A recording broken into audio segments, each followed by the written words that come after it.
হয়ে গেছে। কেউ যদি সামনে তাকায় হাঁটে বা আশেপাশে তাকাইতে হাঁটে, নিশ্চিত তার পাটা এদিক দিয়ে যাবে। তারপরে যে এখানেও অনেক গ্যাপ, এখানে হয়তো আমার পা যাবে না, কিন্তু ছোট বাচ্চা পা যাবে। এখানেও আমার পা যাবে না। এই যে সামনে এখানে দেখেন, এখানে কি অবস্থা, ভয়ঙ্কর অবস্থা এখানে। আসলে এখানে একসাথে দুইটা পা ঢুকে যাবে মানুষের। ছোট বাচ্চা, শিশু বাচ্চা যদি এদিক দিয়ে যায়, ও নিশ্চিত নিচে ওকে পড়তে হবে। দেখেন কতটা ভাগা, একটা দুইটা তিনটা লোহার পাতি এখানকার নাই। কি অবস্থা, এখানে আমার একসাথে দুইটা পা চলে যাবে। এই যে কোন এক ভদ্রলোক হয়তো এই যে একটা দড়ি বেঁধে দিচ্ছে, ভালো কাজ করছে, যাক।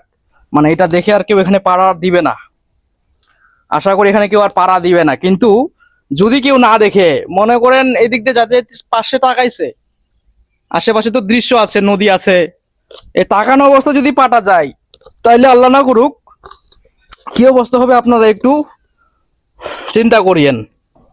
তো বেশ কয়েক জায়গায় এরকম আছে।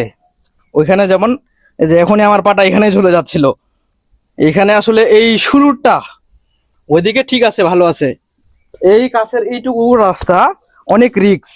এই যে এখানেও এরকম সেম অবস্থা, এই যে এখানেও ফাঁকা, এই যে এখানেও কে যেন দড়ি বেঁধে দিছে। এগুলাতে আসলে যারা আসেন ঘুরতে, তারা অবশ্যই সতর্ক থাকবেন।